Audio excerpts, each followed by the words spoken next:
So here we are, in front of the Museum for Contemporary Art. And you know what? We're gonna walk straight past and go there, the Museum for Military History. Let's go.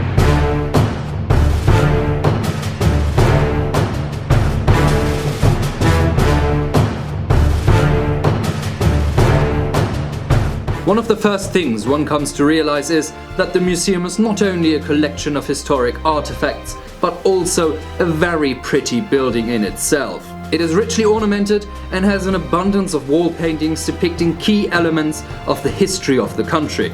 But the real reason I went there were of course the historic artifacts, foremost historic uniforms, and lots of them.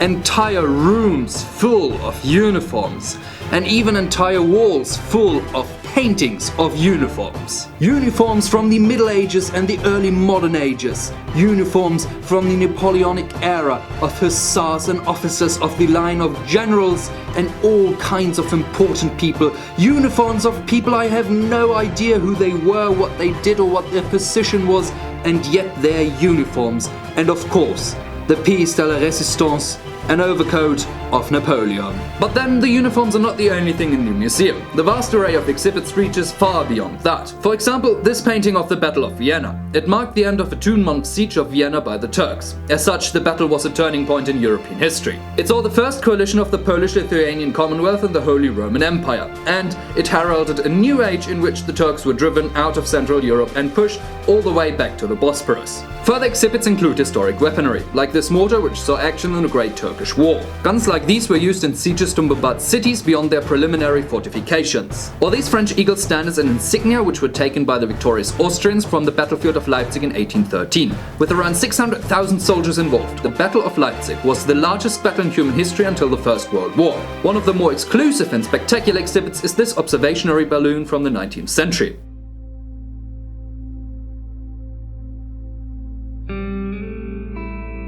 By far the most impressive part of the museum is this particular part of European and world history. Stocked with prominent and infamous artifacts, such as this, the Great War exhibition is among the best in Europe. With an abundance of historic objects, the exhibition presents the war with its different aspects. From trench warfare to artillery barrages. Here we see a wide array of brass cartridges of different calibers used by various armies throughout the war, as well as several howitzers and their use in the field. The most prominent exhibit is this Belagerungshaubitze M16. It is one of only 2 surviving pieces. The super heavy siege howitzer was designed and manufactured by Skoda and used by Austria-Hungary during the war. It fired 38 cm shells up to 15 km wide. Here we can see the damage such an artillery barrage can have. This is the armor plate of a machine gun turret which once was embedded in a fortress. Hit by an artillery shell, not necessarily of exactly this type, it sustained critical damage.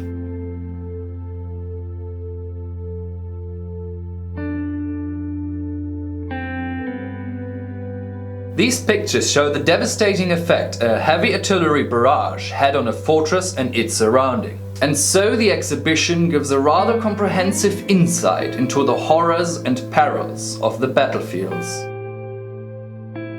Even though that went a bit dire towards the end, I'm afraid there's no good way to present the Great War in an uplifting manner. And of course the museum has a lot more to offer than I was able to show you. For example, they have uniforms of the Great War and even an active participation element in the Great War exhibit. And of course they cover a lot more historic episodes, but that is a story for another time. Until then, stay safe and see you soon.